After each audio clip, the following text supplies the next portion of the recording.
In recent years, U.S. chargé d'affaires have often intolerably intervened in Central European countries' domestic affairs, said President of the Center for European Policy Analysis to N1 in Washington, D.C., concerning the statement delivered by the current chargé d'affaires of the U.S. Embassy in Hungary last week.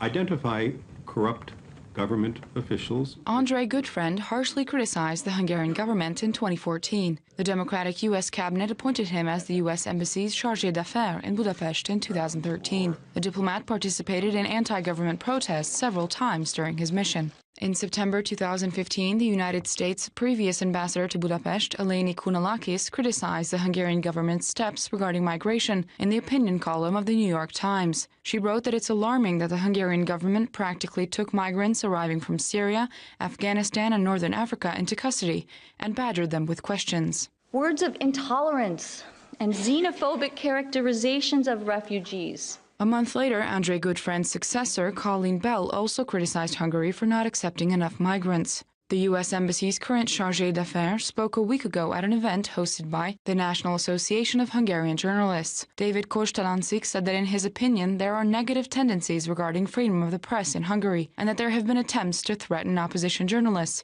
or make their jobs more difficult. The government's reaction then was that the U.S.'s chargé d'affaires, just as his predecessors, interfered in Hungarian domestic political affairs without being asked to. The time that passed since the Trump cabinet was formed has not been enough for U.S. foreign affairs to change and reflect the current U.S. president's policies.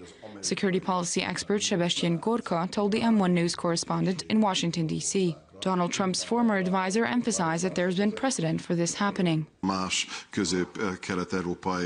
met other Central and Eastern European diplomats, and many of them complained that they thought everything would change with January 20th, and yet the Obama policies continue towards their region, towards their country, he recalled. There is a tremendous amount of cynicism and frustration in the U.S. relationship with Central European countries.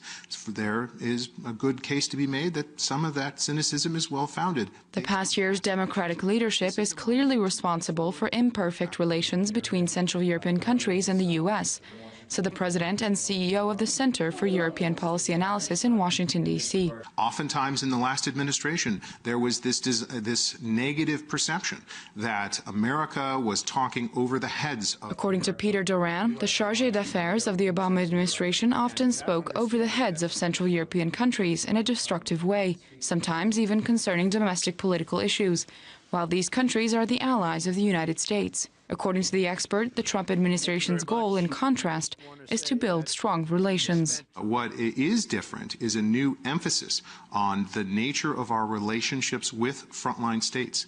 In this administration, it is absolutely clear that allies matter, NATO matters, and America is, frankly, stronger as it builds out its relationships with allies. According to the analyst, the current U.S. government strategy, similarly to Central European countries, is to protect the roots of Europe.